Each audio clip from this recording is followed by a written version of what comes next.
Ժողովուրդ ջան, այսօր ուզում եմ մի երկու հարցի անդրադառնամ, իսկ իհարկե մանիպուլյացիան մեջն է եւ ուզում եմ մի շատ կարևոր հարցի անդրադառնամ։ Երեք ուղարկել էին Վլադիմիր Պողոսյանի հաղորդումը Նոյան Տապանով, որ ինչ որ չափով անդրադառնում էր մեզ, քանի որ միայն մենք ենք որ ասել ենք պետքա բանակը ձևափոխվի եւ լինեն վարձկաններ։ Հիմա սկսենք Վլադիմիր Պողոսյանից, հետո անցնենք Փաշինյանի մանիպուլյացիաներին։ Հիմա Վլադիմիր Պողոսյանը ասում է, որ հարուստ երկրների համար են, ինքը վարձկան չի ասում, պրոֆեսիոնալ բանակ է ասում, կարող է ինչ-որ մեկը խոսացել է պրոֆեսիոնալ բանակներից, այն որ ասում են համ մեխին է խփում, համ գլխին, հենց տեղ է ասված, մեկ ասում է Հայաստան աղքատ է, մեկ ասում է պետքա սկսենք 15-20 տարի կտևի, 18 տարի կտևի, ուրեմն պարոն Պողոսյան, ասեմ, որ բանաձևով որ մենք ենք տալիս բերել վարձկանները, դրանք արդեն պատրաստված, ուրիշ երկիր իրանց վրա փողը ծախսել է, նրանց պատրաստել է եւ մեզ պետք չի 18 տարի սպասել։ Այսօրվա մեր ծնելիությունը 50,000 չի հասնում նույնիսկ։ Մենք էլ ունենք ծրագիր տարեկան 200,000 ծնելիություն, 300,000 ներգաղթ, որպեսզի մինչև 2050 թիվը սարքենք 2050 թիվը սարքենք 10 միլիոնանոց պետություն Հայաստան, այդ բոլոր ծրագրերը ունենք։ Հիմա ինչ վերաբերում է վարձկաններին։ Վարձկանները, այո, կոնվենցիայով արգելված են, բայց այնտեղ հստակ գրած է, եթե նրանք չունեն ազգային կամ կրոնական շահեր եւ միայն գումարն է նրանց։ Ես հայերեն եմ թարգմանում, դե անգլերեն եմ կարդացել։ Եթե մենակ շահի, գումարի շահի համար են եկել, նրանք կոչվում են վարձկաններ։ Սովորեք մահմեդականներից, վարձկաններին բերում փող են տալի, ասում են ջիհադիստ է։ Մենք էլ կասենք խաչակիրներ են։ Սև խաչակիրներ են, աֆրիկական, եկել են եղբայրական Հայաստանին օգնելու։ Հիմա մյուս հարցը։ Հայաստան աղքատ երկիր է։ Հայաստան աղքատ երկիր չի։ Ես այդ բաները Աֆրիկայում էլ եմ տեսել, որ մարդիկ բերում փող էին դնում, ասում էին օգնություն, բայց իրականում Աֆրիկան թալանում էին։ Ոչ Աֆրիկան աղքատ երկիր, ոչ Հայաստանը, ամենաաղքատ երկիրները, Եվրոպան է, հին աշխարհը, որից որ մարդիկ զզված գնացին, ստեղծեցին նոր աշխարհը։ Ինչ վերաբերում է խոսում այնտեղ, որ մեր զինվորներին գերան են սովորացնում բարձրացնել, իջացնել։ Ուրեմն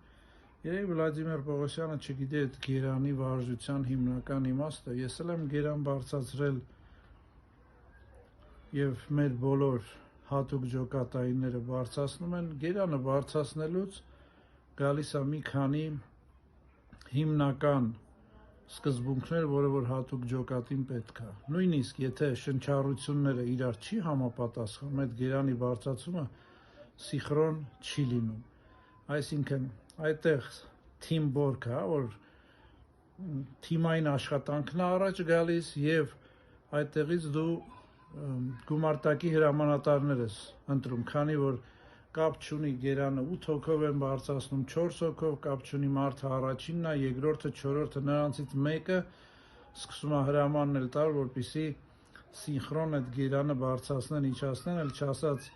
որ ամբողջ կոռը, ուսերը, ձեռքերը մարզում է։ Իսկ ջրի մեջ է գերանի մարզանքները, քանի որ ջուրը գերանը սարքում ավելի անստաբիլ եւ սառն է լինում, դա ավելի մեծ հմտություններ է տալիս հատուկ ջոկատայիններին, եւ եթե Հայաստանում մեր հատուկ ջոկատայիններին պարապացնում են, շատ ճիշտ են անում։ Մյուս հարցը, որ ասում է Աֆրիկայում ռեժիմների կողմից օգտագործվում է ժողովրդին ճնշման տակ պահելու։ Երբ Վլադիմիր Պողոսյանը խոսում է Վագների պես կազմակերպություններին, բայց այդտեղ էլ ռուսի ասած պալկս դուխ կալեց։ Շատ անգամ, երևի 90%-ը այդ արտաքին զինվորները մտել են եւ կանգնացրել են քաղաքացիական պատերազմները, որը ոչ շատ արյունալի է ընթանում Աֆրիկայում, ցեղեր, նույն կրոնի մարդիկ իրար կտրատում, վառում, այսինքն այդ հատուկ ջոկատայինները ինչքան վնաս են տվել, բայց ռեժիմի չեն ծառայել այդ վարձկանները, այնքան էլ օգուտ են տվել, բայց օգուտը միշտ ավելի մեծ է եղել, էլ եմ ասում բոլոր, համարյա բոլոր քաղաքացիական պատերազմները կանգնացրել են վարձկանները, հիմա կասեն պետության կողմ ոչ, երբ որ վարձկանները մտել են, նույնիսկ քաղաքացիական պատերազմներից հետո իշխանությունները փոխվել են։ Հիմա երևի Վլադիմիր Պողոսյանը տղա երեխա չունի, որ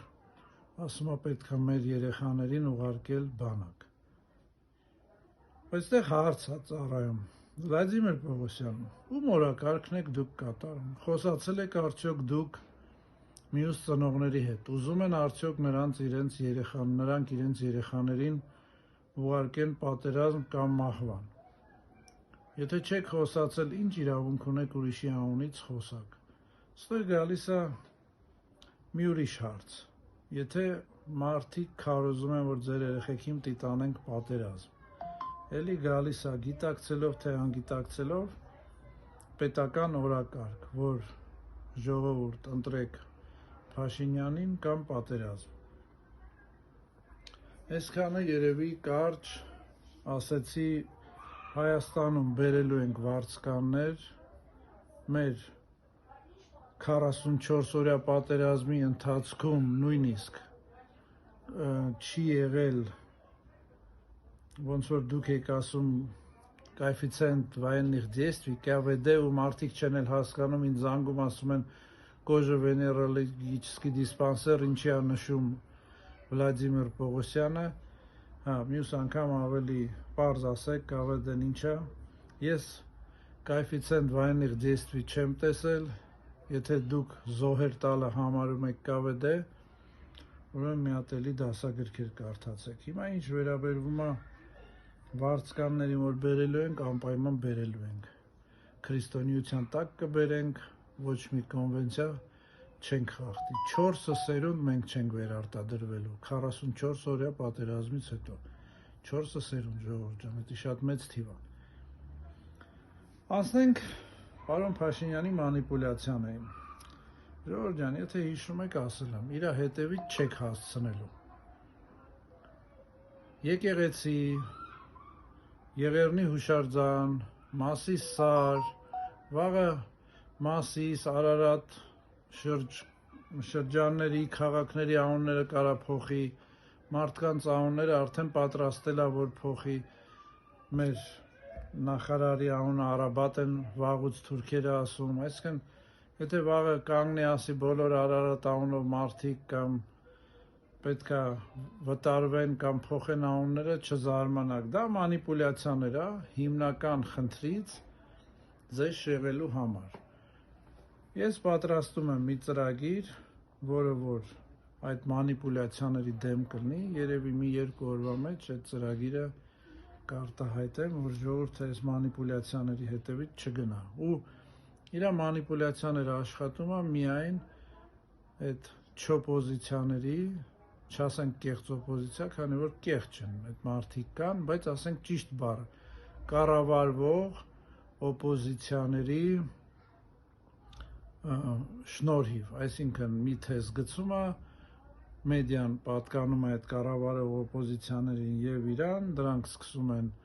ժողովրդի մեջ ֆրացնել եւ իսկական կոնֆլիկտից ժողովուրդը մի շեղվում է։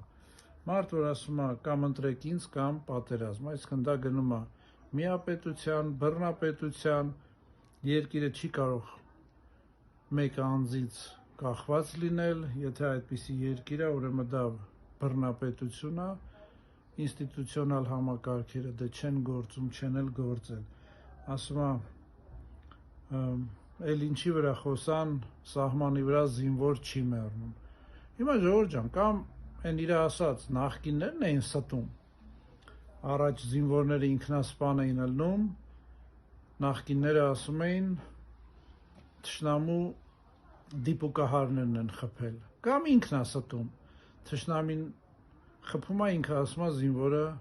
ինքնասպան ա եղել։ Ես ավելի շուտ հակված եմ նրան, որ թշնամին խփում է, ինքը ասում է մեր զինվորները ինքնասպան են եղել։ Քանակը համարյա թե նույնն է, ինչքան էլ վատ հնչի, եւ ինքնասպանությունը դա սովորական սեմիտական ցեղերի հատկանիշ է, սեմիտական ցեղերի մոտ այդ հիստերիան կա, ինքնասպանության, մեր հայերի մոտ այդ հատկանիշը շատ թեթև է, դրա համար ես հակված եմ այն մտքին, որ ոչ մի ինքնասպանություն չկա, մեր զինվորներին սպանում են, բայց պետությունը դա թաքցնում է։ Այսօր այսքանը, ժողովուրդ ջան, այդ մանիպուլյացիաների համար երկար խոսալու առիթներ ունենք եւ ինչպես ասացի, ծրագիրը կհնչեցնենք, ինչպես պայքարել այդ մանիպուլյացիաների դեմ, որպեսզի հիմնական առաջնային խնդիրը չդառնա երկրորդ պլան։